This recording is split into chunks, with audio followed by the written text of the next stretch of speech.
na story fupi kwenye picha hii, ikiwa ina maana kwamba sasa tunaanza picha. Karibu.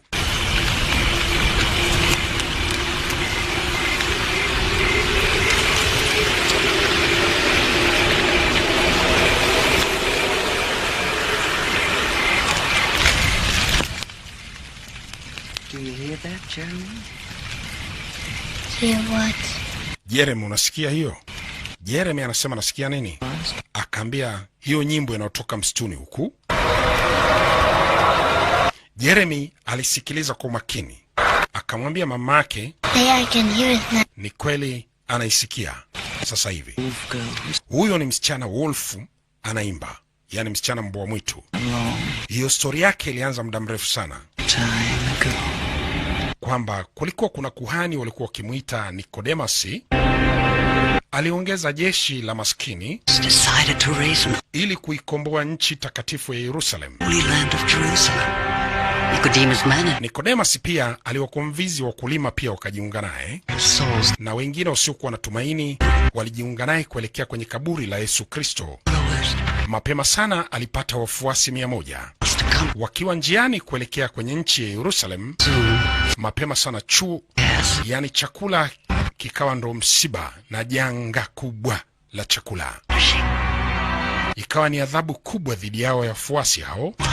Wengine walisikia njaa, walipatwa na njaa mpaka wakafa. Lakini wachache waliingia msituni, na ulikuwa msitu kweli kweli. Walikutana na giants, wolvu na viumbe wa kutisha wa msituni. Lakini Nikodemasi hakuwa na wasiwasi. Malaika alimjia usiku, akamjulisha huwezi kwenda kwenye madhabahu ya Mungu kwa njia ya shortcut hata siku moja. Unatakiwa upite kwenye mapito magumu, ndipo ufike madhabahuni kwa Mwenyezi Mungu. Nikodemasi, njaa iliwauma kweli kweli. Alimuona msichana mdogo, akaamua mtoe sadaka ili awe ni chakula kwa watu wake waliokuwa na njaa. Msichana huyu alitulizwa, akaambia afanye ibada yake ya mwisho ili apate kuwa ni chakula kwa wafuasi wa Nikodemasi. Huyo msichana aliomba msitu. Alikuwa ni msichana mrembo, mzuri, mdogo.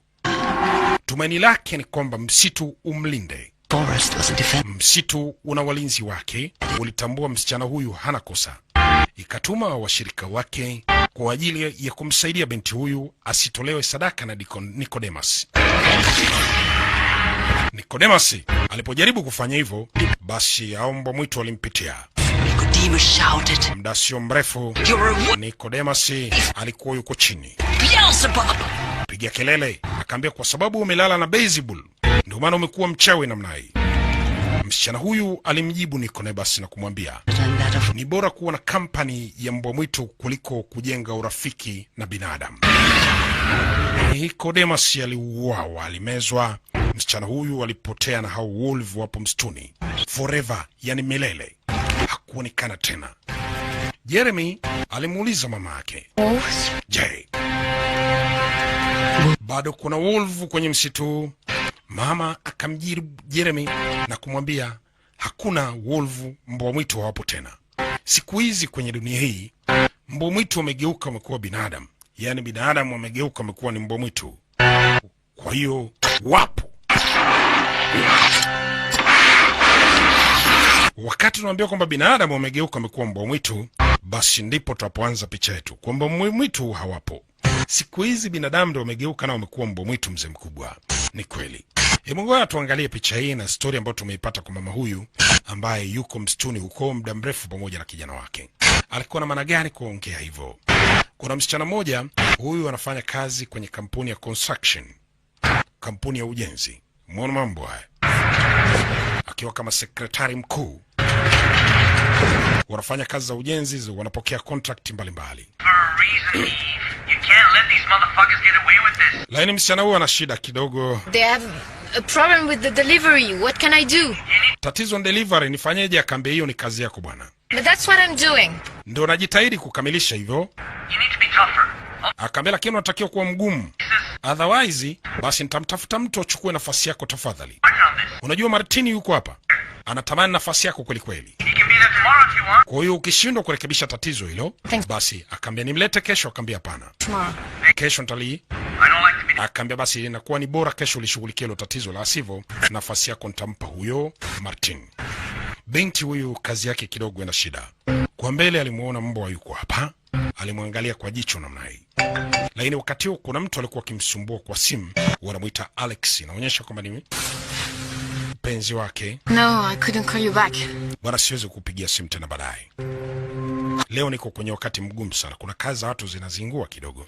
Let's talk about it when I get back, okay? Mimi nafikiri kwamba tutaongea baadaye nitakaporudi. Okay, wala hakuna shida. Binti huyu hakutaka kuwa na mawasiliano mpenzi wake kwa wakati huo kwa sababu ana matatizo. Mwana mambo, matatizo yamekuwa ni magumu. Huyu mbwa ambaki akiwa anamtazama huyu binti, na binti akabaki anamwangalia sana huyu mbwa. Huyu binti nafikiri kwamba kuna kazi ambayo amefanya kidogo inakuwa ina shida. Alikaa kutuliza akili yake ili kesho aende akarekebisha hivyo bosi wake alivyokuwa anataka. Alikuwa akiangalia movie moja ambayo ni love story. Mwana mambo haya.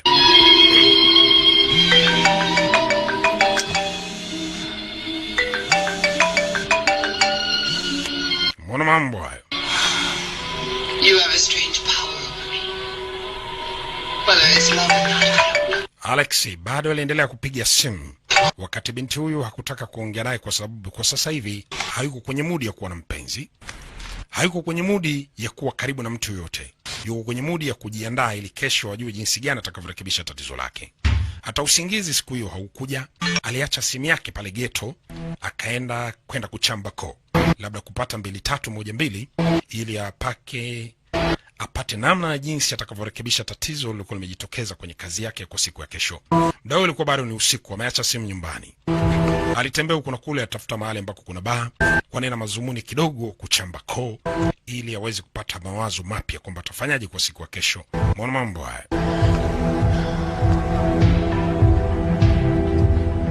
Kwa mbali kunasikia kuna muziki. Kuna baa bado haijafungwa sasa hizi. Mbona mambo haya. Binti aliingia ndani. Watu wana enjoy. Mbona mambo haya.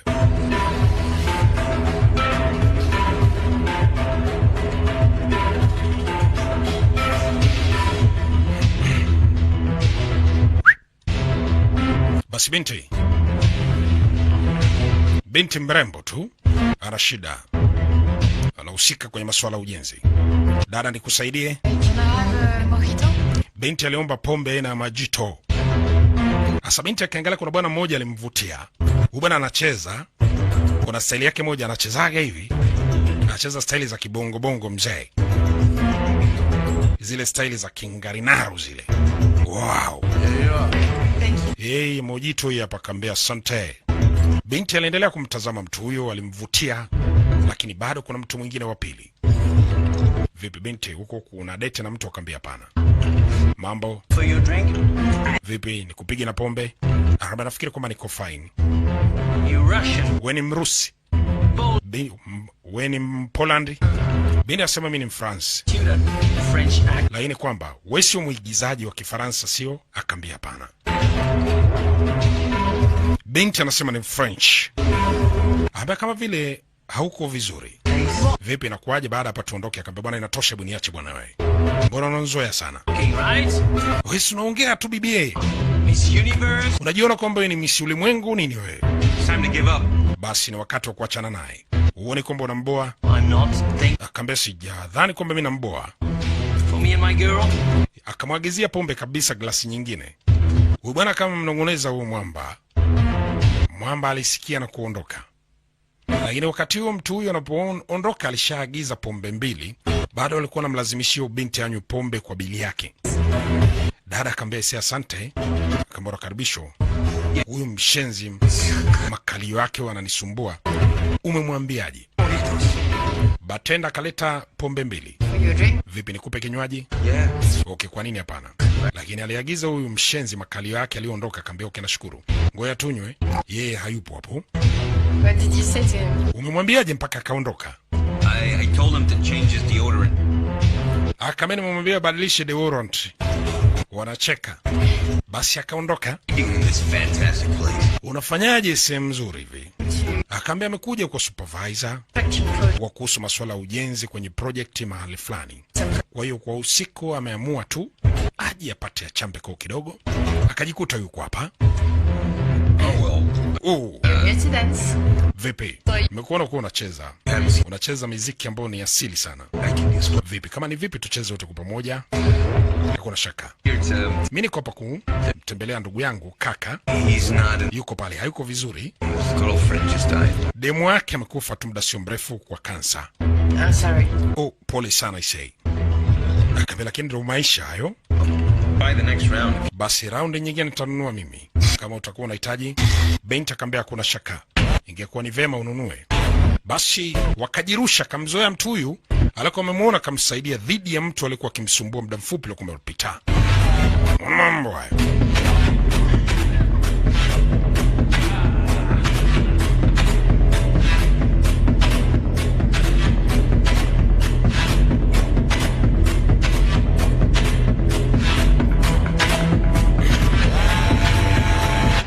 Oh, you got killer moves.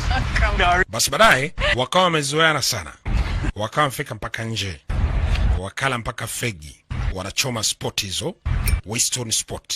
Mwana mambo haya, zile za 100. Mwanamke akamwona mtu ni mwema, kuanzia kwenye kucheza, jinsi alivyomsaidia, hata mpaka walipokuwa wamefika hapa nje. Wakati wanapokula pombe kama kawaida, basi ikahamia masuala ya mapenzi. Unajua wazungu wenzetu, msaada kidogo, basi malipo ni makubwa. Mwana mambo haya.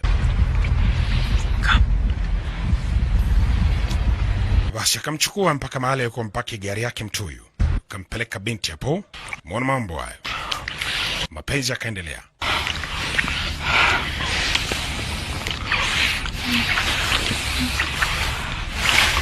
Bala. Are you okay? Something wrong? Mara kwa ghafla tu mtu huyu akawa ametulia. Binti kabidi amuulize, vipi, imekuwaje? Nimekukosea? Do something wrong? Nimekukosea? Anashangaa mlango unafunguliwa, kuna mtu mwingine anaingia. Sasa unajua mambo ni private. Sasa mtu mwingine ametoka wapi? What are you guys doing? Nyie watu mnataka kufanya nini? Mnafanya nini? what took you so long? Akaambia, "Vipi, mbona mmechukua muda mrefu sana kuingia kwenye gari? Kwani imekuwaje?" Binti anauliza. We had to get out of there, right? Akaambia, "Tunataka tuondoke hapa. So much. Hii sehemu ni mbaya. Mimi naifahamu vizuri sana sehemu hii." Na anasema, "Lakini hatukuongea kwamba tunaondoka hapa. Wapi tunakwenda?" Get all worked up. Hey, I'm not worked up. "Mimi siendi mahali kokote, tafadhali. Naomba nirudishe hapo." Make up your. Yesu Kristo, umeshaanza kumind tena wewe. Look, Angalia. Ile tulikuwa tuna enjoy tu, lakini kwamba unatakiwa unirudishe bwana, sio utani. Work tomorrow. Kesho na kazi. Akaambia, "Hata mimi kesho nina kazi. Have one last drink back home. Tutakwenda nyumbani, tutakunywa kinywaji moja, alafu hatimaye tuna enjoy kidogo." Si unajua, what do you mean all together? unamaanisha kwamba wote kwa pamoja tuna enjoy kivipi? 3 of us. Yaani sisi watatu. Dara akaamba, unachekesha wewe. Inamaanisha kwamba mimi msichana mmoja kwa wanaume wawili. Wewe na kakako. Akaambia, "Mimi sio kakake." Wewe mshenzi, kumbe ulinidanganya, usio kakako. Uliyesema amefiwa na girlfriend wake muda mfupi kwa kansa. Wamepiga loko kwenye mlango, binti akawa ameshindwa kutoka. Simamisha gari. Stop the car now! Simamisha gari. We're not crazy. Bwana, sisi sio vichata kutoa. Stop it! Simamisha basi gari. All right, stop the car. Oya, hebu mwache udem bwana. Here. Mwache aondoke. Walisimamisha gari, wakawa wamemchukua binti, wamempeleka mbali na sehemu alikokuwepo. Kwanza hapo pia ni mbali na geto kwake. Umeona mambo haya? Wakamwacha binti akatoka. Sasa dada anarudi mahali alikokuwa ametoka. Bora kwenda kupumzika kwa sababu ametaka kutoa angalau, bado watu wanamfuatafuata binti. Kipuuzi. Umeona mambo haya? Hey.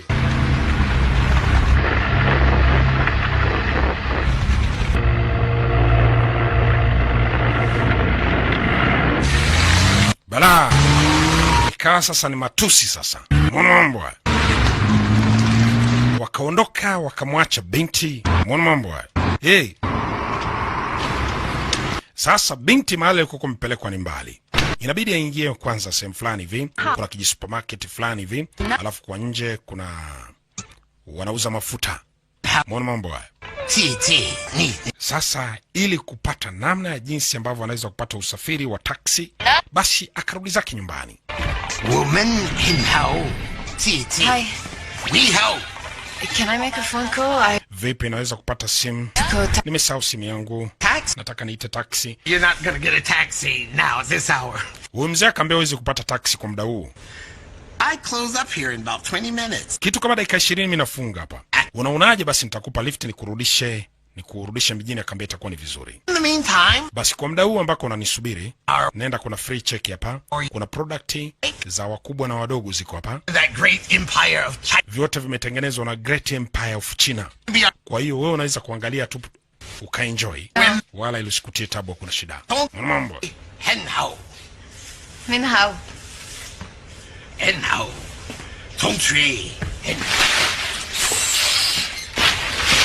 Basi binti anaendelea kukagua bidhaa mbalimbali ambazo wasemekana kwamba zimetengenezwa na Great Empire of China. Muone mambo haya. Akawa anakagua namna hii. Si mchezo. Bala. Kumekucha.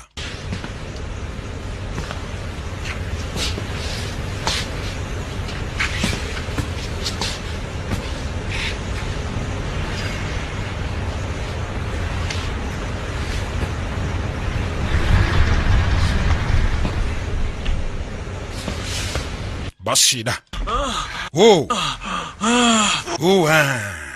Mara kwa ghafla. Hello little girl. Unajua msichana alishangaa. Tumewacha muda mfupi la kumepita, alafu bado wako hapa. Little sluts like you. Bado wakaendelea kumsumbua binti. Wamekuja kwenye hii main supermarket ndogo ya mzee. Anaongea na hilo litoa, anamwambia nimekuambia uwe na busara alafu utaki. Please, no. Funga mdomo wako, acha kumuita ubinti. Lady. Unamhitaji, unamuita kahaba. I really. Samahani bibie, nilikuwa najaribu kulifundisha ili heshima, halitaki kusikia. Problem is Kuna shida, miss. Huyu jamaa anakuboa. Alikuja huyu mwenye hii sehemu hapa. Tell him, honey. Akamwambia tuko pamoja, ndio tulikuja wote huku. My heart. Huwezi kuniacha hivi, unavunja moyo wangu. place to resolve this kind of. Mzee akaambia kwamba hii sio sehemu ya kuridhiana mambo yenu. No. Akaambia nampenda sana. Akaambia lakini sio mahali pake hapa sasa. Hii ni sehemu yangu ya biashara. Muona mambo haya. I'm being an idiot. No. Basi samani, nimekuwa mpumbavu sana. Unaona mambo haya. Confucius once said, Huyu mzee akamjulisha, akamwambia utukufu wetu, kuna mtu aliandikaga akasema utukufu wetu sio kuanguka. about that. Muona mambo haya. And, you know, let's take some time off, reflect on that. Basi na pale unapoanguka unatakiwa yani uinuliwe. Unaona? Ni kuinua kwa kipindi unapoanguka. Kwa hiyo mpe ubinti nafasi ili kidogo akuangalie. Jamaa kaambia basi bibi, mimi sitakuwa nakupigia simu. Nitatulia kwanza, utulie, ubadilishe mawazo yako, alafu hatimaye tutaongea. Bwana akaomba kwamba anataka kwenda chooni. Huyu mwenye hii sehemu akamwelekeza, akamwambia unaweza kwenda tu, kuna shida. Alimuonyesha njia. Hii ni mini supermarket ndogo. Nje kuna mahali unapima mafuta. Nafikiri kwamba unafahamu sehemu za namna hii. Mbona mambo haya? Sasa huyu binti akamwambia tunatakiwa tuondoke hapa, huyu jamaa tuachane naye. Huyu mzee akasema kwa hiyo huyu jamaa ni mshenzi, akamwambia ngoja mfuate huko chooni. Sasa mzee mwenye hii sehemu baada kumfuata huyu mtu kwamba binti anadai kwamba huyu jamaa ni nyamera, huyu mzee watu mwenye kuuza hii sehemu hakutoka muda huo. Mbona mambo haya? Kupiga jicho, yule driver alikuwa anaendesha ile gari naye kaja. Huyu binti tegemeo lake ni huyu mwenye kuuza hii sehemu hapa. Mbona mambo haya? Anamsubiri atoke, lakini hakutoka yeye. Ina maana kwamba mtu huyu alishamuua mwenye hii sehemu tayari, kwamba asiingilie mambo yake pamoja na huyu binti hapa. Hakika nakuambia. Bala. Akaambia vipi, mambo yamekaa sawa au nimechukua muda mrefu sana? Hasa kimwangalia kwenye viatu, jamaa viatu vyake vina damu. Inamaanisha kwamba huyu mzee wa sehemu ameshauawa. Binti alikosa ujanja, hana mahali pa kukimbilia.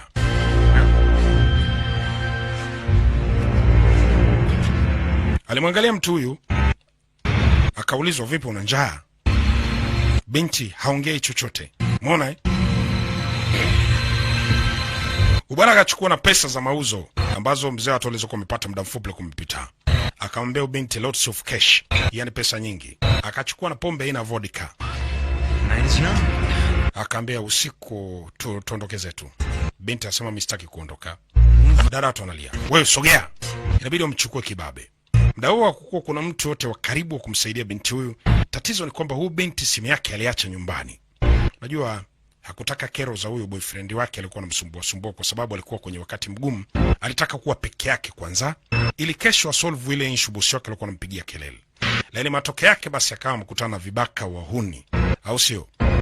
Huyu binti apiga hesabu, anarudishwa kwenye gari ile ya mwanzo alikokuwa swa ameshuka. Hapo ameshagundua kwamba watu wazuri wana visu, wanavuta bangi ovyo, sura zao zinatisha. Alafu badala wampakie mbele wakamfungulia buti. Wakamwambia binti aingie kwenye buti alafu akae kukutulia, la sivyo watamchinja. Mbona mambo haya?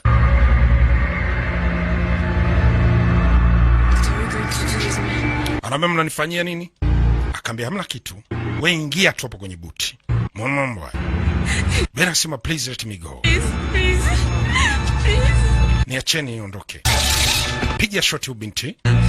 Alafu jamaa akapewa kazi, akaambia shika mikono yake muingize kwenye buti. Asa binti huko kwenye buti, simu yake alikuwa ameacha geto kwake iko hapo. Yaani kwenye buti hapo, simu ya binti iko humo ndani. Mbona mambo haya? Aliacha kwake kama unakumbuka. I say, wakawasha hiyo gari ni usiku, alafu akapeleka hiyo gari porini. Haifahamiki kwamba wanakwenda kumfanyia kitu gani. Mbona mambo haya? Ni kizaza. Twende sawa. I say, hey. Porini wako wameingia. Sasa kwenye msitu walikuwa wameingia kama unakumbuka. Ni sehemu ambako ule mama alikuwa akimpigia story yule kijana wake Jeremy kwamba huu msitu mara mingi una walinzi. Ukilia sana vilio vyake au vilio vyako, basi msitu unakusikia. Mbona mambo haya?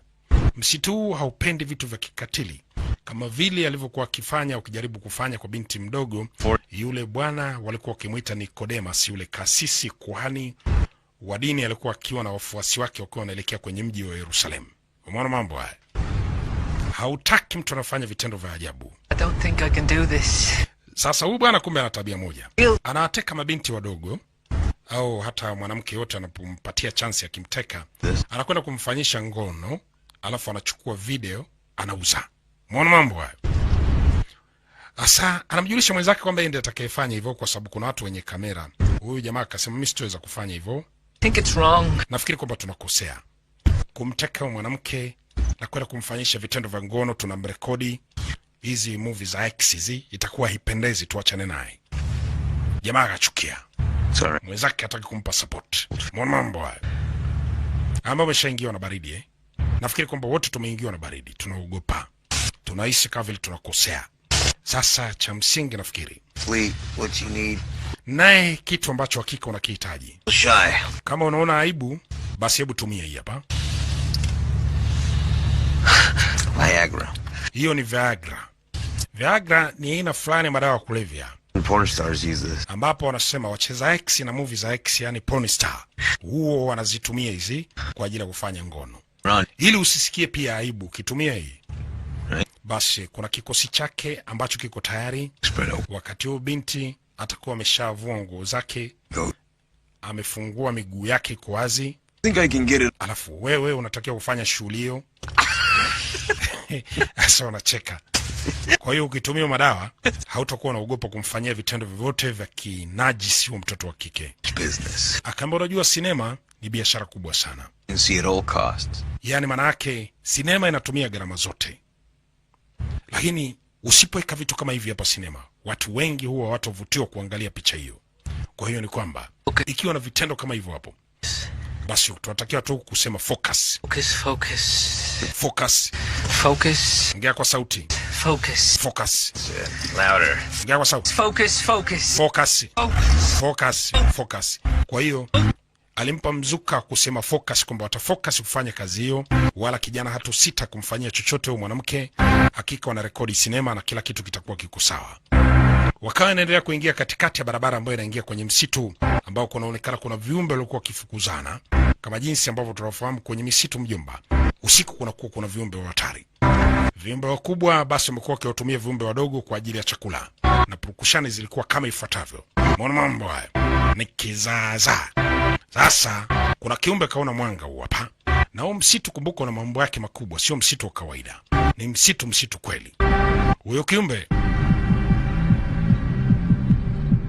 binti huko kwenye buti ya mfungwa, mdomo, mikono, miguu, alafu simu inaita.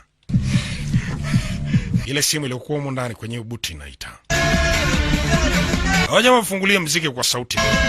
Wanaimba, wanafurahi, wanadai kwamba wako na chakula, wanakwenda kurekodi sinema kwa kumtumia binti au kucheza picha za uchi maskini Mungu. Muone mambo haya.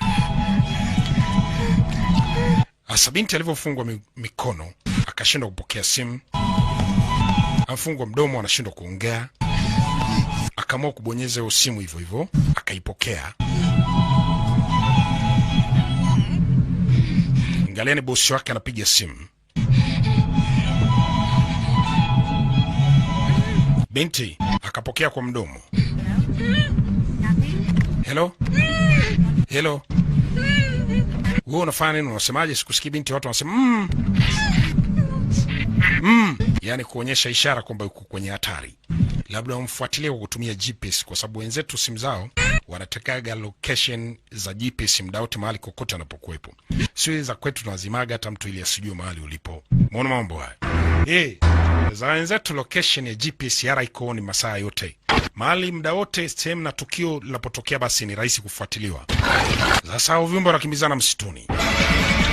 Jamaa nao wamelewa na kula pombe. Wanapokezana.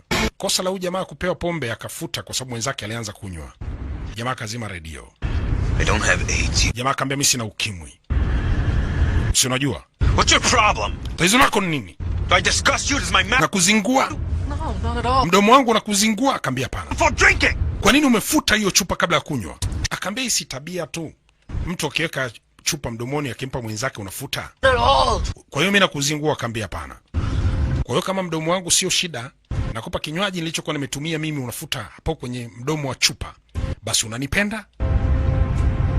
Yeah. Ndio nakupenda. Okay, kiss me then. Unaweza kunipiga busu? Sasa jamaa kama nitakupigiaje busu brother, wewe si wa kiume. Akamwambia si umesema unanipenda. Sasa hao madawa kulevya waliokuwa wamekula, chalio watu wakaanza kupata shida. Anacheka afikiri utani. Kiss me now. Nipige busu sio kama nakutania. Tena nataka denda. Sasa uchaliwa watu ni wa kiume. Huyo mbabe anataka busu. Inakuwaje? Huyo ngiri sijui nani anakimbizana huko huyo kiumbe huyo. Kwa ghafla wakati wako bize kwenye mapenzi. Hey! Walimpitia ukiumbe wakaja kupata ajali mtaa wa 7 mzee mkubwa. Wako mtaa wa 7. Ajali nzito, si mchezo. Sasa huku kuna likunguru. Liko hapa msituni. Muona mambo haya? Liko juu ya mti kwa sababu nishakwambia kwamba huu msitu sio wa kawaida mzee mkubwa. Muona mambo haya? Checho. Bala. Basi si mchezo. Leo in the house mjomba, niko na mkurugenzi wangu wa ukwe wa Singida High School, wanamuita Bwana Igwe. Igwe.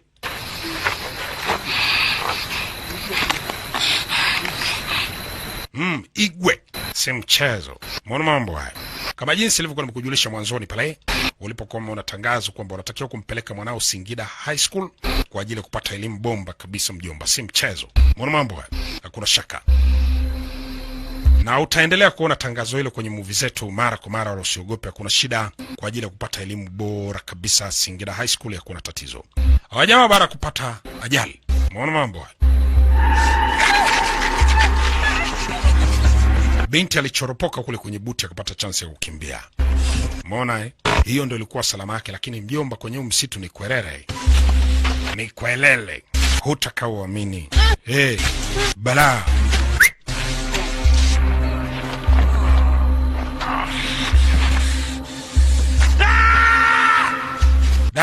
Jamaa alipigia kelele kweli kweli. Baada kumwona binti amesepa, umeona ameondoka sehemu hiyo, amekacha ni kizaza.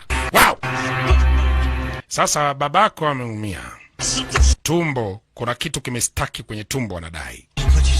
Jamaa kambeni mara ngapi na kuambia kwamba uweke seat belt unapokaa kwenye gari, unakuwa mshamba, haujali maisha yako. Akaambia anahitaji msaada wako, sasa nitoe. Jamaa huyu mtu ni mkorofi sana mtu huyu. Akatoa kamera yake ambayo anaitumia kurekodi sinema zake za kiasi kwamba anatabia kuwatekaga wadada wa watu, maskini Mungu. Wewe unafanya nini? Ndio anamwagia ugari mafuta, anasema kwamba anapoteza ushahidi. Wewe kama utaki kujitahidi kutoka hapo, shauri yako. Ni mkatili huyu jamaa kweli. Kwa hiyo hapa lazima ujitahidi haraka. Usubiri dakika moja. Sasa unasubiri nini? Unataka mimi nikusaidie? Ndio anawasha fegi hivyo.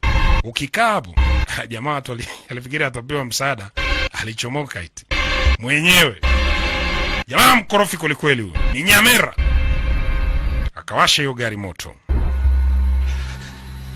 Anapoteza ushahidi.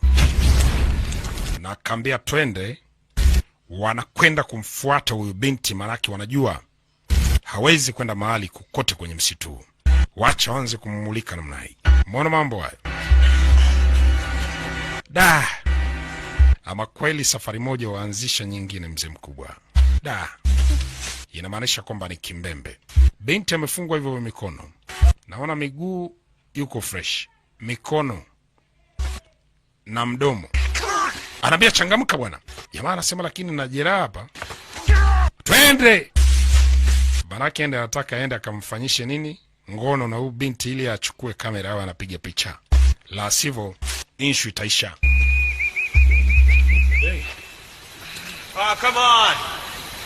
We were just supposed to catch a cold like this. Kwenye baridi hautaenda mahali kokote. Acha kutuenjoy. Fuck you.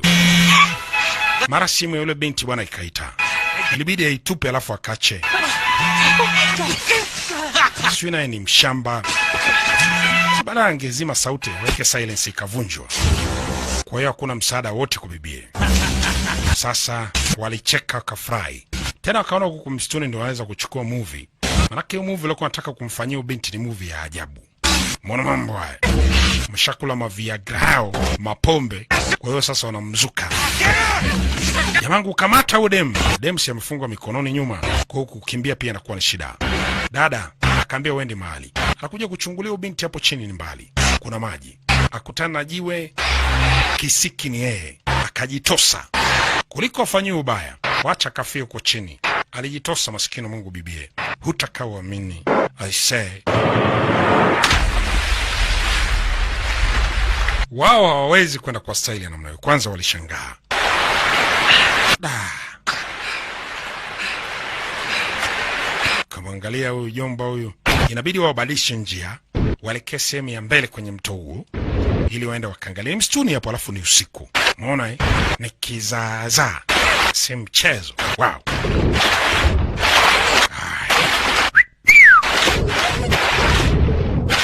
Kumbuka unaita Hunted kutoka WPS na sauti ya mkali mtaalamu DJM. Atubahatishe mzee mkubwa. Karibu.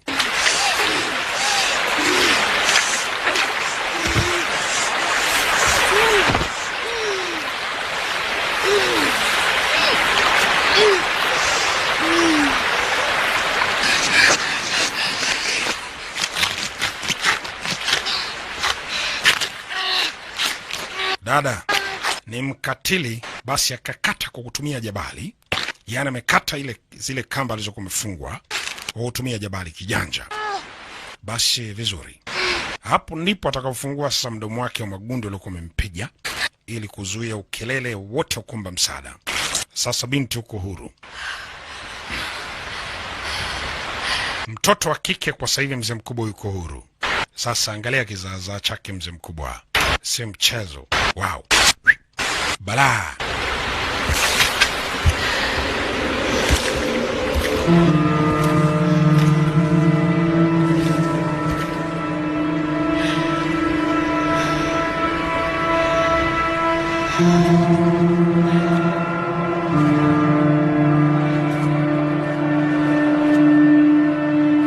Nikizaza. Wow. binti alifika huku.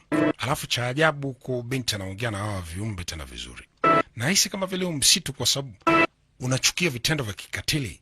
Ndio maana ule kiumbe alisababisha ile ajali kule kwa makusudi. Au huyu binti ndio ule wa kipindi kile au ama tutajua baadaye. I say. Binti uko porini akajikuta analala na hao washenzi huko au poripori huko, wanyama pori wale. Lakini huyu jamaa wakati uko pale porini pale aliangalia ile kamera yake mjomba. Anaambia kamera inakupenda baby.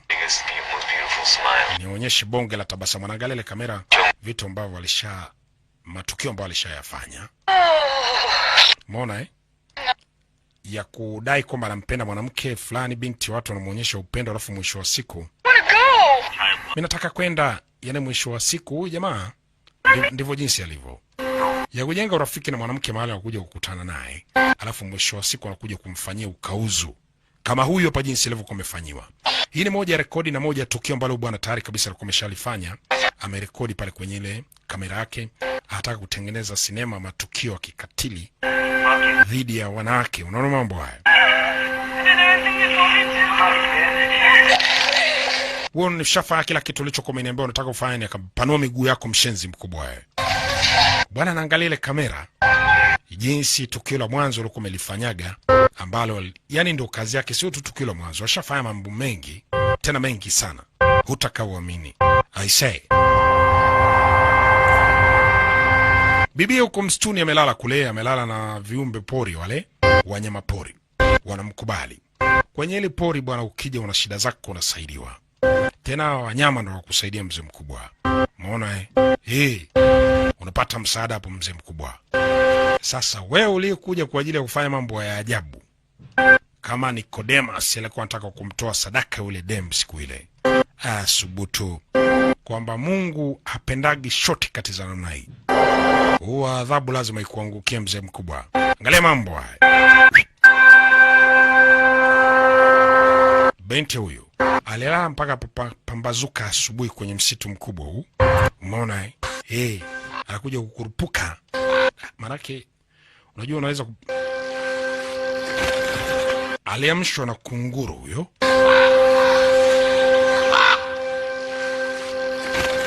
Huyo kunguru ulimwamsha tena kwa ishara nzuri kabisa ya kwamba binti amka. Unatakiwa kuondoka sehemu kwa sababu wazee wakubwa bado wanakuja. Wakikukamata kuna rangi. Yule jamani mkatili sana. Hutakaoamini ni mnyama kinyama. Hakika nakwambia. Say.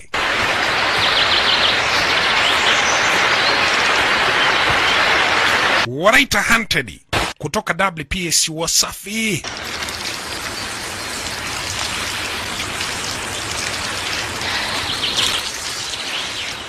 Binti alikutana matunda, huku anakojoa, huku anakula, huku anajisaidia, huku anakula. Alikutana matunda ya porini huku. Anasikia njaa kweli kweli. Injai. Bala. Nikizaza. Wow.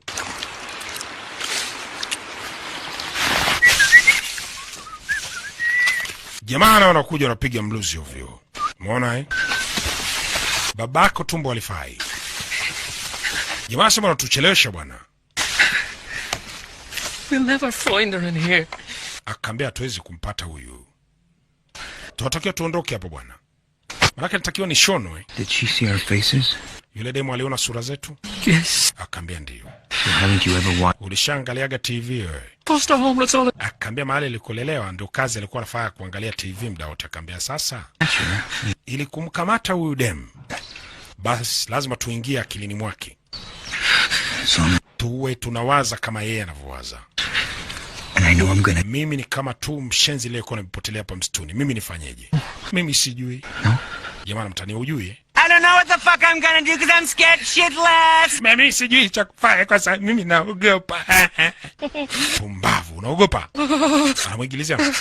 Hiyo sehemu inauma. Jamaa atetemeka kwa uoga. Hebu nione. Maana huyo jamani mkatili kweli kweli. Angemchomea pale kwanza kwenye gari. Sio hata ukijana watu ametokea wapi na watu wa. I don't know. Sasa kuna kitu kiko humu kinauma, inatakiwa kitolewe. Si unajua hata kijimwiba kidogo kikiingia kwenye ngozi yako mjomba, jinsi inavyoumaga eh.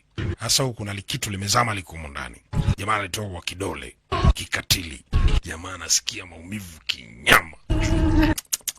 Say. Does that hurt? Inauma. Ndio. Yes. All right, sit down. Basi kaa chini. Asa jamaa akachukua ligundi lake hilo, alotabia kuwafungaga mademu wasikurupuke. Kafunga hiyo sehemu. Tulia. Tulia wewe. Alafu akachukua, alifikiri kwamba anamuua. Akata usem. Alright. All fixed up. Nimeshatengeneza hiyo kitu. Unaisikia vizuri? Thank you very much. Thank you very much. No need for a hospital. Akambea, si unaona hakuna haja ya kwenda hospitalini. Sasa twende tukafanye kazi. Okay. Say. Asante sana. Inauma. Lakini ya kurupuki atauawa. Huko msituni ndio kama jinsi unavyoona mzee mkubwa. Haya bwana. Huko ndo jinsi kulivyo. Wala sio jambo la kuongea taratibu mzee mkubwa. Yaani kwa kifupi ndio jinsi kulivyo mzee. Ndio jinsi kulivyo mzee baba. Hey.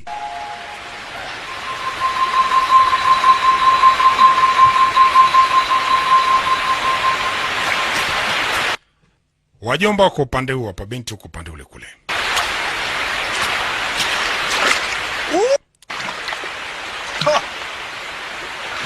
Freezing. Kuna yani maji ya baridi. Good for circulation. Akaambia njoo jaribu. Ni nzuri kwa ajili ya circulation. Unaona eh? Yani ni nzuri kwa ajili ya blood circulation, yani mzunguko wa damu. Makana wanao hapo kupumzika. Wana imani kabisa kwamba binti haiwezi kwenda mahali. Ndio maana alimuuliza bwana, wewe ushawahi kuangalia TV? Yani kwa kifupi kwamba ashaangaliaga TV kwamba kama ule demo aliona sura zao, basi yakikurupuka wakimkosa kisepa watakuwa wanted wa kutafutwa kupitia hata kwenye TV. Akaambia unataka, ambia hapana. Ni kweli.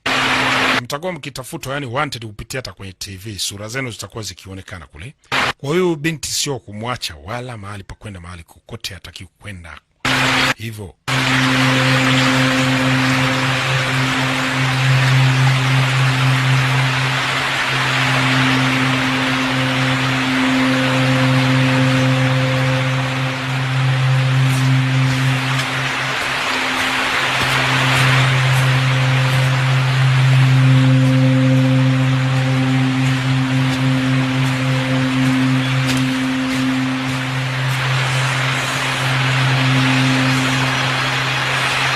Bashira.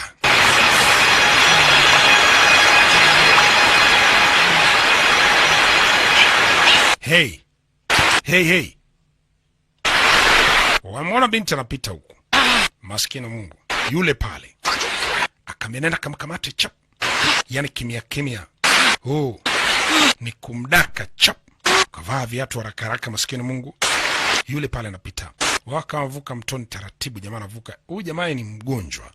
Tena jeraha lake kama jinsi ulivyokuwa umeliona ni kubwa. Umeona eh? Sasa sikizaza. Kazi ipo.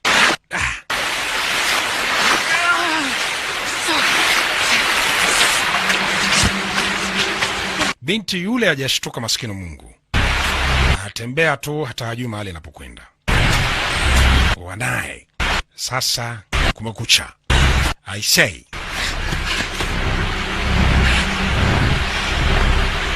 Kwanza alivyomwangalia tu huyu jamaa kamuogopa ubinti. We mshenzi, sumkamate sasa huyo. Hey, kwanza dada mwenyewe alishangaa kumbe alifaa kushikwa na butwa.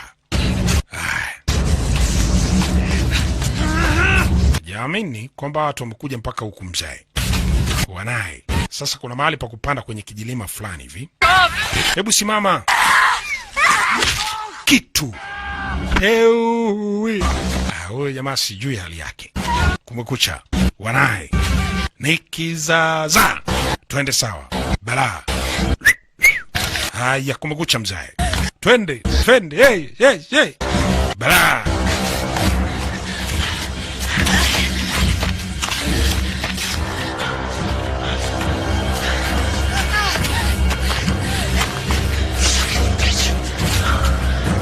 Utasikia fucking bitch. Mbona mambo haya? Ni kimbembe.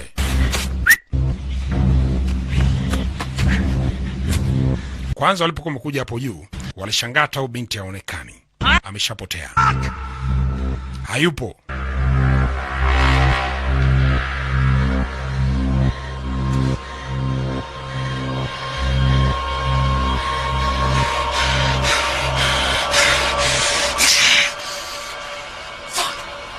Binti alishuka hapo, kuna mahali amejibanza. Mbona mambo hayo? Huyu hapo. Yuko ametulia mahali namna hii.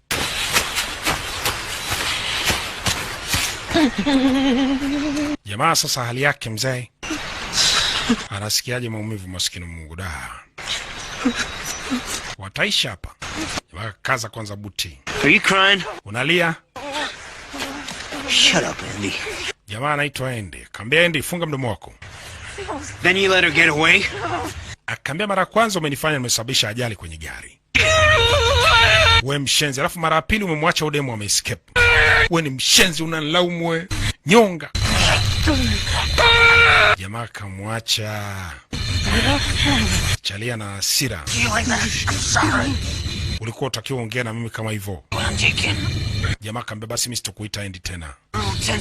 Basi nilikuwa na hasira kidogo, basi tulia basi mtu wangu, tulia. Nitatekea kila kitu. Alafu na wewe pia nitakujali kuanzia sasa hivi. Tulia basi. Jamaa watu wanalia maskini Mungu. Akamuelewa. Breathe. Let me have a look at your face. Mungu aniangalie sura yako. It's just a broken nose. Umevunjika tu pua. All right, we'll get you to a hospital. Basi nakupeleka hospitalini, usiogope. That way you don't end up looking like a freak. Usiogope, hakuna shaka, wewe ni uoga tu wala. Sura yako mbona nzuri tu. Mbona choogopa nini? Kaa kwa chini hapa, kaa kwa utulia. Mbona jamaa una sura nzuri alafu mademu wanapenda watu wenye sura kama hizi. Anamwenjoy kwa sababu jamaa jioni. Anambaiti just scratch. Eti ni mkwaruzo tu. Yaani sasa hivi umekuwa sexy kuliko hata mwanzoni jinsi ulivyokuwa. Yeah? Okay, ngoja nikutibu. Okay, this is gonna sting but you're brave, right? Okay, hold it right here. Hebu tulia. Okay, I'm gonna strap them. Ngoja ni tengeneze hapa. I know. Najua.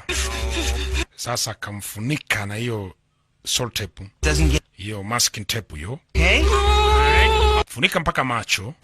Funika mdomo. Lot of dangerous bacteria. Sasa hii ni adhabu unapewa. Infection. Oh boy. Akaambia tulia ili usije kupata infection na tetanus. Sasa jamaa anakosa pumzi. On your face, Andy. Nimekupiga hii tape kwenye uso wako mboe. Nataka nikuonyeshe kwamba You're lazy. lack of motivation. Complain about everything. Unalalamika tu, unanilaumu kwa kila jambo, pumbavu. Jamaa haoni. Pata hasira, nataka kupambana, agombana tu na miti, si haoni. Kapata wenge. Badala atoe matepu sasa. Anamwona jamaa kiniaje tu akuja kujigonga kwenye miti, anaumia. Jomba akachukua jukumu la kumchinja mtu huyu. I forgive you. Nimekusamehe.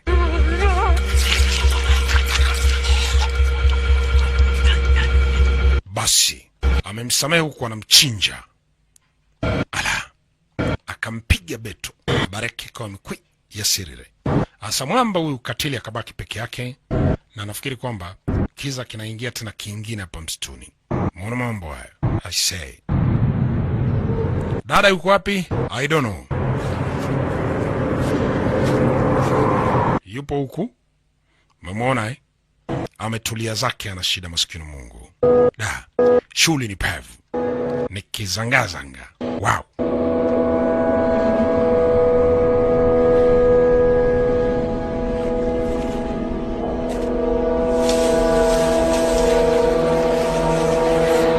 Binti siku ya pili yake analala msituni namna hii.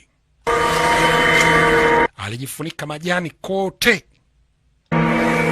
ili mtu yote atakayepita karibu yake au la sivyo kiumbe mwingine ambaye ni hatari hata asimuone. Maskini Mungu alijifunika kabisa majani. ili angalau tuavute pumzi, mwili upumzike, hatimaye asubuhi na mapema ili uweze kupata kuendelea safari yake. Maskini wa Mungu, si mchezo. Wow.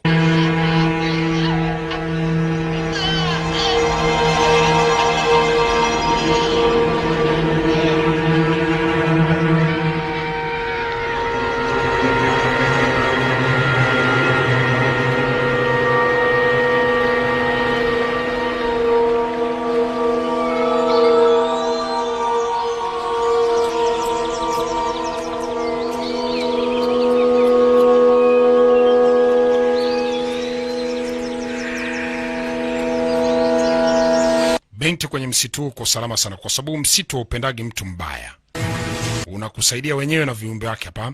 Binti akajikuta ni kwamba asubuhi na mapema amekurupuka, basi kumekucha. Sasa ni kutafuta safari yake ya namna ya jinsi ambavyo atakavyotokea mjini ili arudi mahali alikuwa ametoka, lakini kwa sababu kwanza inasikitisha sana. Hebu tuangalie, bado kuna shida tena kubwa. Hakika nakwambia ni kimbembe jo. Wow.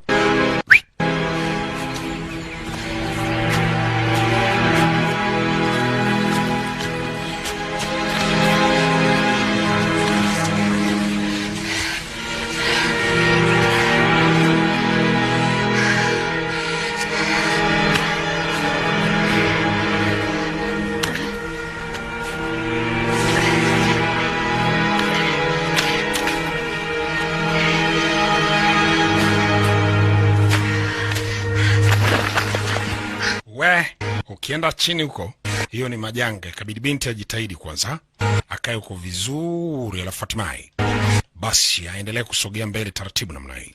Mwana mambo haya si mchezo.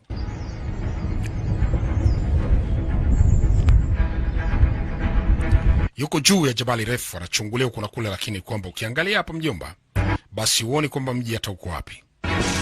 Babako kumbuka naye huko porini bado anamtafuta, kati tamaa. Umeona dada alifika mahali anasikia kiu na kunywa maji ambayo yanadondoka juu kutokea kwenye miti. Kuna miti kumbuka inatoaga maji. Unaona inadondosha matone ya maji namna hii. Kwa hiyo kwa chini hapo kidogo angalau unakata kiu, alafu unapata nguvu, unaendelea kusogea mbele namna hii. Si mchezo. Wow.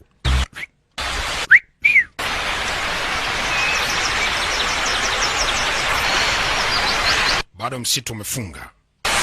Sasa kuna mahali kama vile kuna kijimoshi moshi binti anaona. Maona kwa mbali.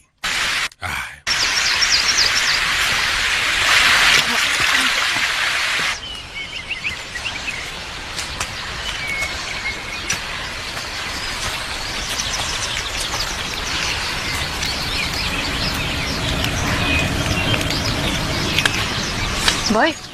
Hey. Oya, Chalie. Dara akasogea karibu. Oya, Chalie, nahitaji msaada.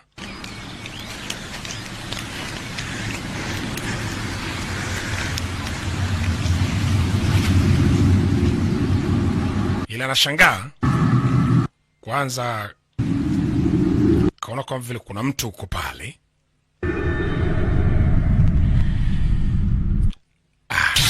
Pigwa shoti moja.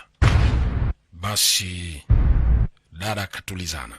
Unajua ilikuwaje? Ilikuwa hivi. Sulimona kuna Chalie mdogo uko pale. Tunarudishwa nyuma kidogo, kwamba kuna mtu mwingine anaonekana yuko hapa. Yani nimekuwa nikitembea kwa takribani, akabuni jinsi atakavyomwambia huyu mtu aliyekuwa umemwona. Hai. Ndo tumerudishwa nyuma. Ametunga uongo wa kumwambia kwamba bwana, nimepoteza mbwa wangu, nimetembea hapa msituni kitu kama siku 2. Huyu alikuwa ni mama wa watu, hana shida. Mumeona mama huyu? Yeye anaishi msituni kwa muda mrefu sana, anaishi na kijana wake. Akampokea mtu huyu aliyemsikiliza maneno yake kutunga bila mama kujua. Sasa huyu mama ni mwindaji. Yeye pamoja na kijana wake anasikilizaga mziki muda wote. Always alert. Always alert. Kijana anaonywa kwamba anatakiwa kukaa kijanja janja, sio akae tu. Wewe unaweza kutumia simu yake, umpigie mtu simu kwa mjini kwamba umpotelea huko unamtafuta mbwa wako hujamuona. Hey honey, it's me. Kweli mke wake alikuwa na wasiwasi, akampigia simu. Sasa sijui kwamba ni kweli anampigia simu mke wake au vipi. Please listen. Nisikilize. So I chased them Bwana, nimekuwa nikimtafuta mbwa. No, I couldn't find him. I'm sorry, babe. Nimemkosa huyu mbwa. Sorry. Nimekutana watu wazuri, nafikiri kwamba watanisaidia mimi kuondoka hapa. Back? Nightfall. Wataka uondoke usiku? Tonight. I'm sorry for Andy, baby. Samahani kwa ajili ya mbwa wa Andy.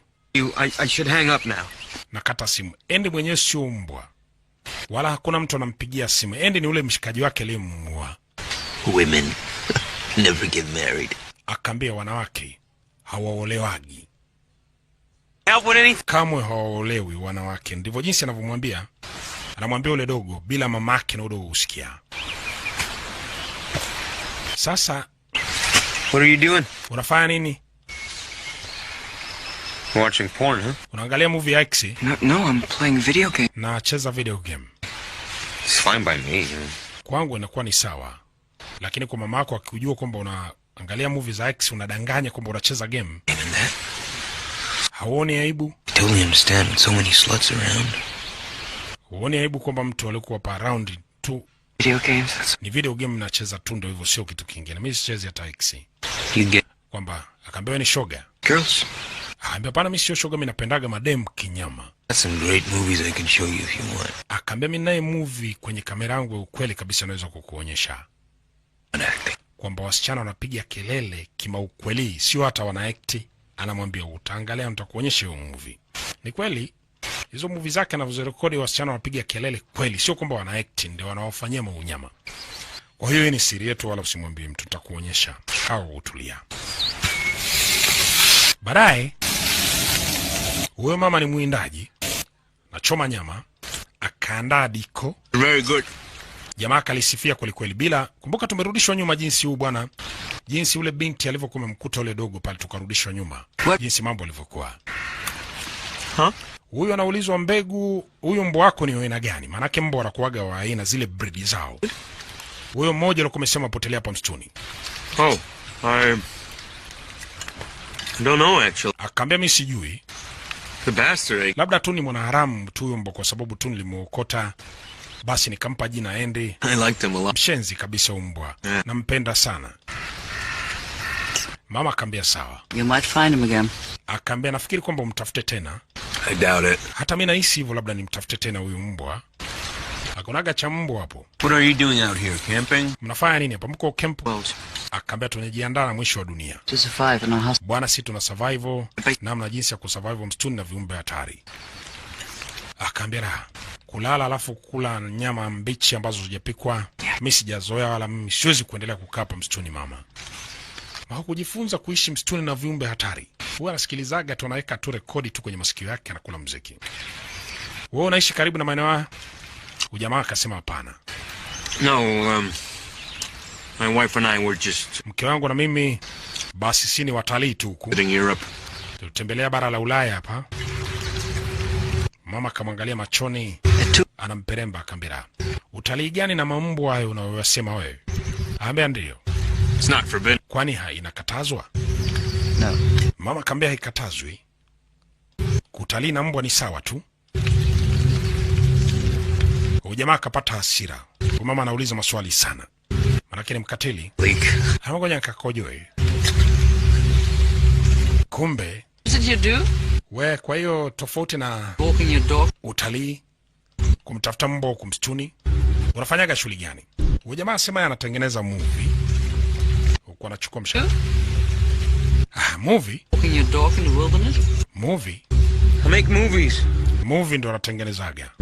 Documentaries, na documentary.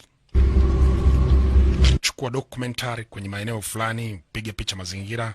Akaambia dogo, funga mdomo wako. Alimpa kitu huyu mama.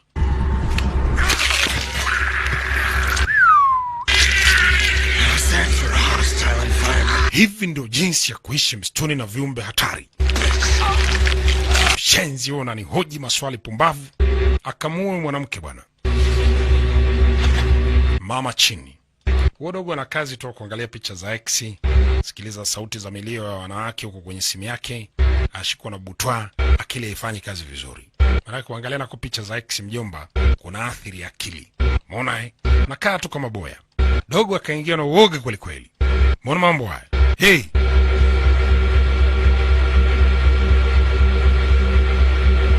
picha za ngono unazoangalia hizo. Akaambia wewe, Do you want to be my friend? wataka mimi niwe rafiki yako?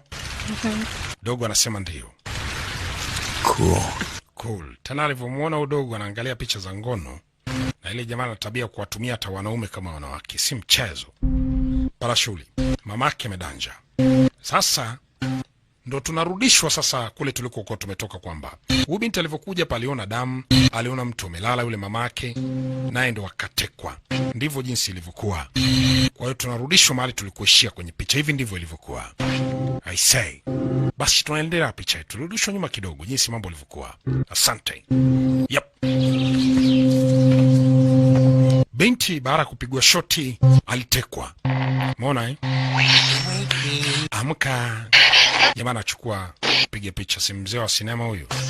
Pigwa kudu, hakuna haja ya kukimbia. Namulika.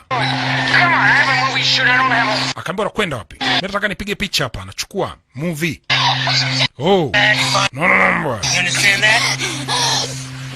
Takio movie la ukweli lenye mavibe kama yote. With negative energy and it's seriously getting on my fucking nerve! Asa ukunguru huko juu. Nishakwambia kwamba kama ni mtu mbaya, ngoja nikutambulishe hapa. Huyu ndio patina wako. Here you go. Put the mask on. Vaa maski. You did everything you told me to. Nishafanya kila kitu ulichokuwa umeniambia. And mask on. Nimekwambia vaa maski.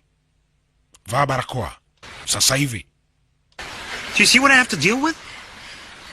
Complaining all the time. Akaambia hujaona kitu ambacho unatakiwa tufanye zaidi, tu nalalamika, tu na kucomplain tu muda wote. The occupation. Wewe ni muasi, unatakiwa muasi sasa hivi. Uwe nyemera. Ulie kwenda vitani. Walking in this Alafu huko msituni umepotea. Kwa ghafla tu umemwona mwanamke huyu ukamdhani kwamba ni spy. piece of pussy. When suddenly Na wewe una muda mrefu hujawahi kukutana mwanamke hata siku moja. you find this CIA spy in hiding. Ndio ukaja kukutana huyu CIA hapa. Yaani unaikte kama vile uko vitani, unatafutwaga, mpambana vita. Hujalala mwanamke muda mrefu. Alafu unakutana mwanamke ukahisi labda ni spy. Sasa unataka kuambie kitu kwamba yeye ni nani. Like that. Ndio kama hivyo. Hiyo ni akili yangu imetoka kichwani. Captain. Kwa hiyo fanya hivyo. Mfuate huyo dem. Tight, you know. Kwa sababu hataongea. Basi kitu ambacho unakuja kumfanyia ndo kama hivyo. Mimi nachukua kamera. Grab her by the hair and Unamshika nywele zake. you ready? Unaingiza hiyo kitu kwenye mdomo, kibabe. Don't move until I say action. Usisogee kabla sijakwambia action. All right. Action. Mara kwa ghafla huyu kunguru akatoa kichwani kwa huyo chali. Jamaa achukua kamera, afikiri msitu ni wa kwake. Jamaa alivyoona hivi akaona hii picha itakuwa tamu. Holy shit, mbona hii movie itakuwa kabambe. Kunguru mwenyewe katoa kwenye kichwa cha mtu. Huyu kunguru akaangalia akaona huyu jamaa sio mtu mwema huyu. Mara binti naye akakurupuka. Jamaa alikuja kupambana huyu kunguru, kamera ikamdondoka. Dara akatafuta kisu, anakata ile kamba haraka. Kumekucha. Sasa hiyo kamba ni ngumu. Kisu ni butu. Hey! Kamera imedondokea kwenye moto. Inaungua. Jamaa ameona. Kunguru amekacha. Kamera yangu si ya plastiki, naunguzaje? Dada anakata. Kabla hajamaliza jamaa kaona. You fucking dead. Mara kidogo washikwa mguu. Niache. Kitu. Pumbavu. Kuja kumpiga shoti. Kumbe marehemu alikuwa hajafa vizuri, si akakurupuka marehemu. Hey! Ameinuka. Hiyo shoti imemuamsha. Hey! Mama. Kumbe alikuwa hajafa vizuri, ile shoti simepigwa kwenye mapigo ya moshi akainuka. Dada anakazana. Kata kamba. Nakuja kama zombe mama. Shoti imemuamsha. Roho shangaa. Dada kata kamba rakacha. Kumekucha. Wewe bala. Asa dogo namwambia mama. Mama. Akamwangalia mwanae. Huko kwenye msitu kuna mambo. Endakaa pia ni nafsi nyingine imemuingia umama mzee. Manake alifanywa isivyo. Akavuta chomwelo ule mshale. Alafu akamkabidhi mwanae kwamba wewe ni mwindaji. Na mtu wa kumwinda nafikiri kwamba umeshamuona kwenye msitu. Hapo ndipo mama alipokufa moja kwa moja. Dogo alipata hasira dhidi ya mtu huyo katili. Akachukua mishale na kuanza sasa kuwa mwindaji wa ukweli kama mamake. huku binti amekamatwa. Jamaa kaambia kuanzia sasa hivi wewe dem, nachokufanyia hujawahi kufanyiwa na mwanaume yoyote. Umesikia? Ndio maana yake ni kizaazaa. I'm gonna fuck you now. Binti akamwambia mimi sina uhakika kwamba unaweza. Bwendo unakibamia kitu. Unasemaje? Pumbavu mwanamke mkomaa wewe. Unanihitaji? Sasa acha nikuonyeshe. I'm the best fuck you'll ever have. Akambia I'm the best fuck ever you have. Yana manake yeye ni noma sana kwenye mapenzi ambao mwanamke hajawahi kuonaga hata siku moja. Ngoja nikuonyeshe, alipewa moja hiyo. Kitu akatulia. Balaa.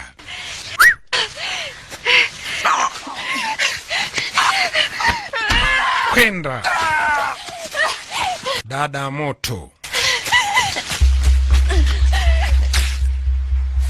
Mwanaume wa shoka ni maumivu. Naye anaugulia maumivu vibaya. Dogo akavuta mshale mwingine. Akaona wewe mshenzi bwana haramu wewe. Ngoja nikuonyeshe. Vuta kitu moja ukwe. Si mchezo. Wow. Hey. Ikavutwa. Akaambia wewe mtoto. Umefananisha na nguruwe nini anakacha. Dogo mpata na hasira kweli kweli ya cheki na mtu mzee. Sasa yeye mjomba anakacha na window huko naye anawinda. Binti moto. Hey, amekacha.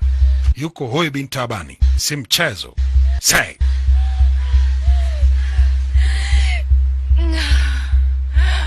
Vuta pumzi kwanza atulie.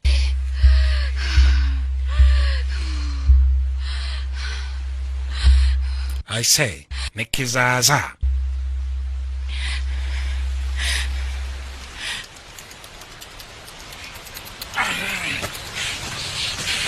Asa babako anavyogulia maumivu ili ujue kwamba alivyokuwa ni katili mtu huyu. Angalia kitu ambacho anakuja kufanya. Umeona eh? Yaani ni mkatili kupita maelezo. Yani ile usukumo. Angalia jinsi anavyofanya eh? Anavyotoa mshale. Kwanza kachoma fegi. Winston ya 100. Angalia eh? Na kwenye mti.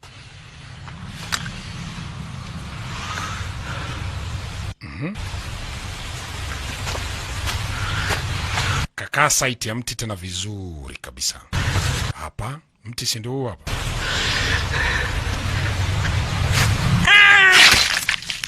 I say. Aliusukumize huo mshale ili autolewe kwa mbele. Sio kwamba anajiua au vipi. Hayo maumivu yake mpaka akacheka. Unaweza sikia maumivu mpaka ukaangusha kicheko. Unajua maumivu mjomba? Waweza pitia maumivu mpaka ukajikuta unaangusha kicheko cha hatari.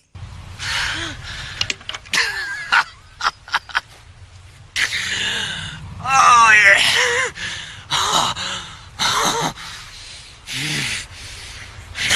Bala.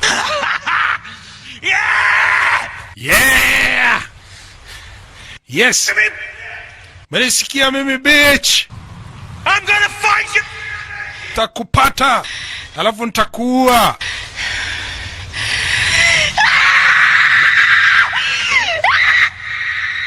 Dada kamera mimi niko hapa. Ewi. Jamaa anambia mimi nakuja. Hey. Sasa kimenuka. Mwanamke anambia mimi wewe ngoja. Dada anasema mimi sikukimbia nakuja. Ngoja tuone. Hali ya jamaa yuko hoi binti abani. Na binti aliona hii ndio nafasi yake pekee kwa ajili ya kupata kukabiliana na mtu huyu haraka sana iwezekanavyo kwa sababu sasa kumekucha. Nisikilizie kizaazaa mzee mkubwa ni hatari sana. Hey. Hey.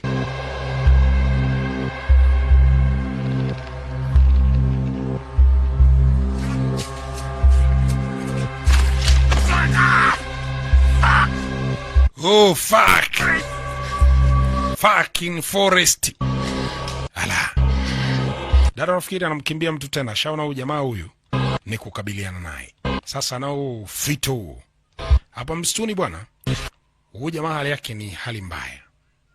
Hapa msituni kuna watu wanakuwepo hapa msituni lakini unaweza kuwaona tu wakogi tu, alafu kwenye msitu sio wa kawaida. Umeona nyoka wapo. Kuna matukio ambayo ni ajabu ajabu, kama tukio mizuka. Hakuna mahali pa kukaa jamaa eti akaya pumzike sijui vipi. Unaweza kushangaa unatapika hivi kumbe unatapika chura. Hata muda wa kumla hata ujui. Kuna mizuka iko hapa. Umeona kama watu unaona kama vile wamekaa huko. Mimi siogopi. Siogopi you fucking bitch, siogopi. Hata kama unaloga, sio kama unaloga, unaweza kujikuta kama vile watapika vyura, mavi. Umeona mambo haya? Kwa sababu wewe ni mtu mbaya. Umeona mambo haya? Ndivyo jinsi ilivyo. Unaweza kuona kuna wanajeshi wako hapa kabisa wanafanya mazoezi ya kulingana shabaha. Sasa kikaka vile anamuona ubinti kwamba huyu dada hamkimbii. Sikia na choma. Anaangalia hivi mpaka haamini, mpaka anafuta macho. Hivi ni kweli yupo? Ni kweli? Na anakuja. Mungu wangu, ni yeye anakuja, ni yeye. Hayuko, anasema anasema hayuko hapo. She's not here. Kitu moja. Inauma. Inauma Sasa ndipo alipogeuka ende wanawindwa. Muona mambo haya. Shule imegeuka sasa hivi ende wanawindwa wanakimbizwaje? Kweli mziki umegeuka na rudi reverse. Si mchezo. Twende sawa. Balaa.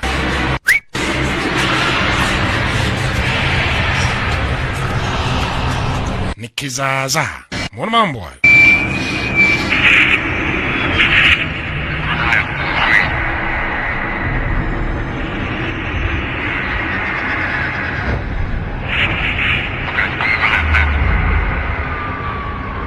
Haya ni matukio ambayo jamaa wangu wanayaona kabisa kwamba wanajeshi wako hapo msituni. Wanafanya mawindo, wanalingana shabaha zao, zile shabaha feki zile. Yaani kwamba wako kwenye mazoezi, kumbuka wanatumia risasi kama risasi feki. Unaona mambo haya? Kwa hiyo wanalingana hivi. Kumekucha. Yeye ndio jinsi anavyoona jinsi anavyochanganyika kwa sababu msitu na mambo. Kuaga mpaka na mizuka wanafanyaga mazoezi hapa. Na hao mizuka wakimkuta mtu mwema pia, mtu mwema wanampa msaada. Unaona mambo haya? Jamaa ndio jinsi anavyoona ambaye Mungu wangu. Dada naye yuko hapa. Sasa jamaa sio alikuwa anafanya mazoezi ya mizuka, unaona. Yale marisasi yao wanaotumia kama vile maalama. Kampachika moja binti usoni pap. Umeona Dada akifanya hivi mkono akajikuta amejipaka nini? Zile rangi. Sasa kijipaka hivyo ni nguvu ambayo amepewa. Baadaye ndipo ambapo bwana hakuona tena wale wanajeshi ni kwamba walikuwa wakimsaidia bibie. Akikaa hivi, sasa ndo anakuwa kama kijukucha Lucifer mazima. Babako anapataje shida? We. Ni moto, twende sawa. Leo utaongea. Ala, kumekucha. Hey! Sasa mwindaji amegeuka amekuwa muwindwa, yani hunted. Hey, twende sawa. Dada naye. Yani mpaka ngoma ifike mjini, si mchezo. Imamba sana. Hey, twende sawa. Sasa umeingia mpaka kwenye mahindi. Ukishaona umeingia mpaka kwenye mahindi, wale mashamba yako karibu na mjini. Umeona mambo haya? Kwa hiyo sasa utaingia mjini. Kazi ipo. Ndo kumekucha. Ala. Twende sawa. Dara uchungu naye. Mwamba anaogopa. Anahanyaje? Ala. Sasa ni kimbembe. Wow.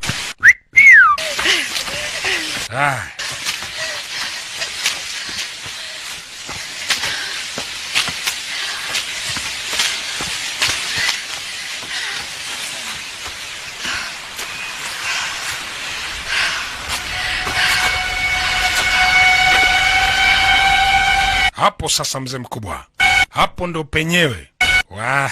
Wara watafutana mzee mkubwa. Ni kimembe. Bala. Hapo kwenye mahindi mzee mkubwa wala sio kitu kuongea taratibu. Dada akamwona huyo anapita hapa. naye. Twende sawa. Ala. Hapo kwenye mahindi mzee mkubwa. Jamaa akachomoka huko bin Taabani. Dada naye. Yaani leo utaongea. Ala. Twende sawa. Ni Kimbembe Jo. Ala. Bwana huyu alifika mjini. Ala. Lakini mwanamke huyu naye hakumwacha. Walitafutana ipasavyo. Wow! Dada naye. Dada na hasira. Mbona umeniharibia siku yangu aisee, wewe mshenzi wewe. Nikikukamata wewe. Hey! Wana mambo haya. Umesikia vitu hivyo Igwe? Au sio? Mzee Igwe. Si mchezo. Twende sawa.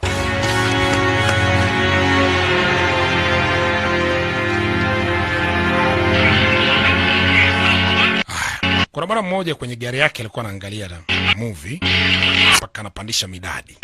Simba kasikia mbwa wake anabweka.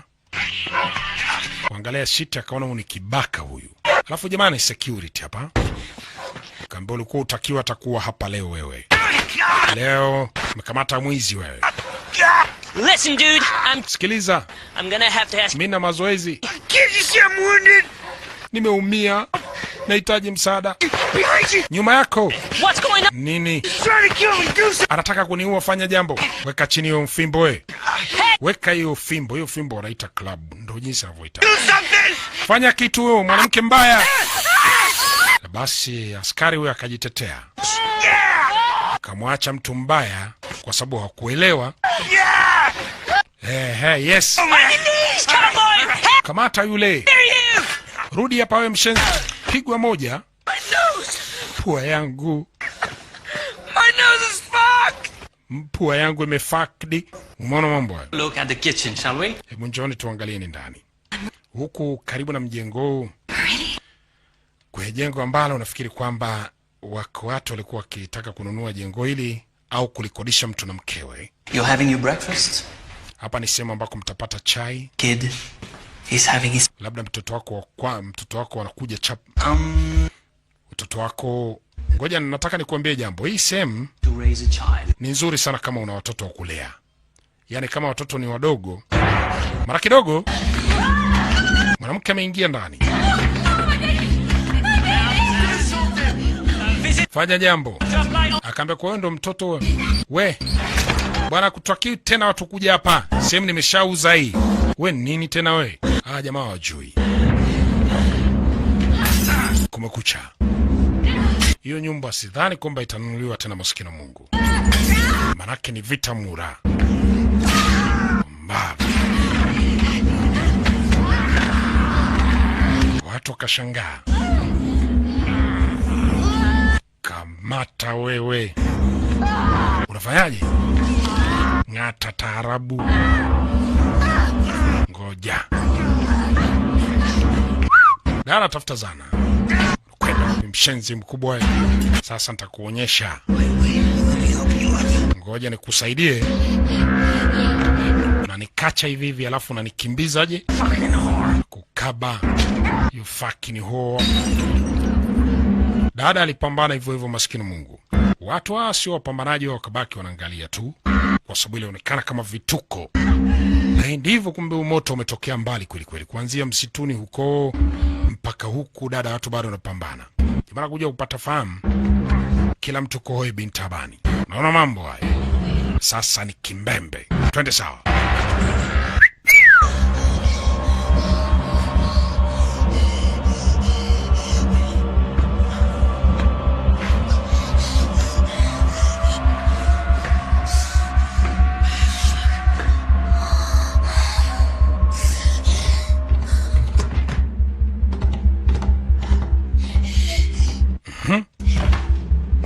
Kumbuka ni kutoka WPS Wasafi na sauti ya mkali mtaalamu DJM.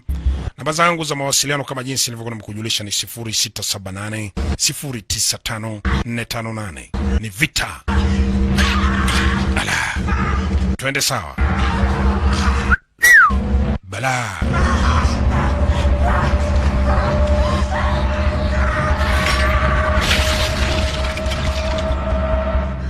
Bitch, you boy. Bakari amechukia kweli kweli. Anaambia mshenzi, nilikuwa nakusaidia wewe, kumbe wewe ndio mshenzi. Lobo! Lobo, njoo chali yangu. Lobo, mfuate huyu jamaa. Nafikiri umeona. Lobo, mfanyizie. Basi Lobo anasikia. Basi akaa anaingia huko ndani Lobo. Haraka kumtafuta huyu jamaa. Alikuwa anaonekana ni mwema, kumbe ni nyamera. Mbwa anakuja, mbwa ni hatari, anaitwa Lobo. Unaona mambo haya? Sasa huyu mwamba akamchukua binti baada ya kufanikiwa kumdhibiti. Anampeleka kitandani kwenye nyumba watu ambao hata kutumika haijatumika, zaidi ya kwamba leo ndio ilipata wanunuzi au wapangaji wapya kwenye nyumba hii. Sasa wao aisee, kumekucha. Hatari. Kachumua beto. Dara anazuia na mto chana nini ni aje chafua kila mahali, maskini Mungu. Huyu jamaa hata akili imemtoka kwamba ilikuwa nafasi yake ya kuondoka na kupotea. Lobo anakuja, si mchezo, kwenda kunusuru maisha ya mwanamke huyu. Nyata. Say. Wakati ukio linafanyika, binti anahisi kama vile uko msituni. Anaona kama vile watu wa msitu bado wako naye wanamsaidia, maskini Mungu. Jamaa analia, niache. Niache. Huyu mbwa Lobo huyu ni noma. Noma sana. Kanyaga twende. Hey.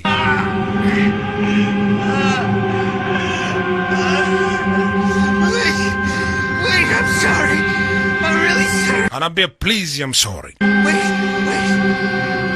I know it caused you a lot of pain, but I sincerely regret it. Alright? Wait, I can change. I'll get some help. I swear, I'll conquer my demons, please. I swear. Give me another chance. I'm really Nipe chance nyingine, nitabadilika. Ni shetani tu. sorry. Nimesema msore. Piga. Unasema msore. Sorry. Nimesema msore. Alipigwa mpaka asema I'm saying I love you. Sorry. Bala asema msore, sasa asema I love you. Kachanganyikiwa huyu. Ala. I'm sorry. Say I'm sorry. Kitu. I'm say I love you. Kitu.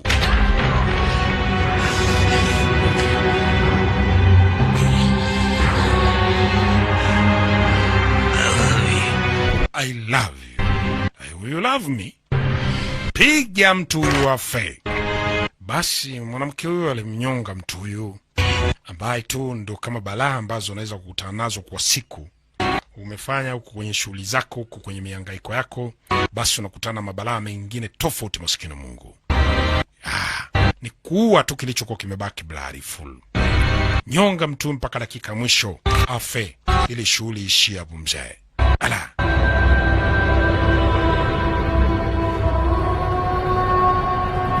Basi mpaka mwisho mtu huyu alidedi.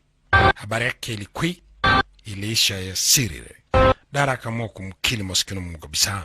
Lakini hata hivyo mwanamke huyu ni shujaa, amejitahidi. Amepambana kweli kweli. I say. Ala.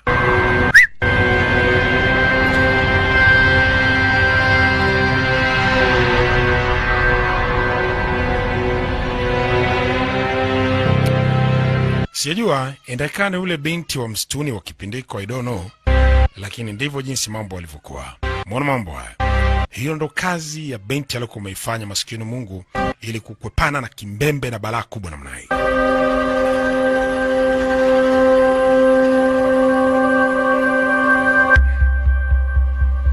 Ukitaka kurusha matangazo yako hewani, bado na kutia msisitizo kwamba ni 0678095458. Hizo ni namba za WhatsApp. Muona mambo haya. Hey. Dada amekuwa ni munyama. Au sio? Atabaki hapa msituni kuendelea shughuli yake ya kawaida kama